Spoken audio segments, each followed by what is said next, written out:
5 години со неа се фалеа политичари и институции. Им беше приоритет на повеќе директори, но никој не успеа да се прошета со неа во јавност.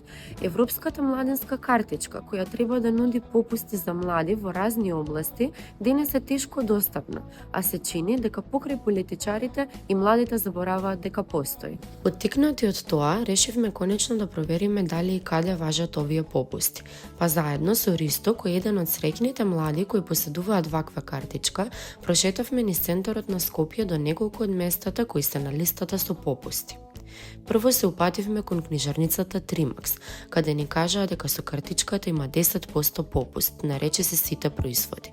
Задоволни тргнавме до Доминос Пица, каде по неколку минути консултации со шефот, вработениот ни кажа дека имаме 10% попуст на пица и паста.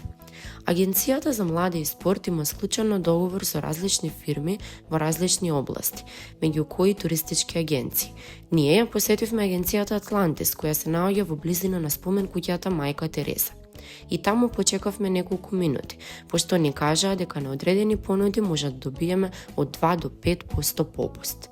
Следна дестинација ни беше Оптика, каде дознавме дека покрај овој за студентите има и дополнителен попуст. Последна и единствена врата од која не вратија беше во Театар Комедија, каде ни кажаа дека попустот важел претходно, но веќе година и пол не нудат попусти за корисниците на овие картички. Иако 27 октомври лани картичката се издава исклучиво онлайн, се чини дека не е проблем попуст да се добие и со пластична картичка. Но попустот останува да важи само за оние млади кои поседуваат ваква картичка. Дел од нив на нашата Инстаграм анкета одговорија дека иако аплицирале, веќе неколку месеци чекаат да ја добијат својата дигитална картичка. Слично искуство имав и јас. Иако аплицирав на 27 јануари, моето мејл сандаче останува празно до денес, а за тоа зошто овој процес одзема толку време, одговори нема ниту од Агенцијата за млади и спорт.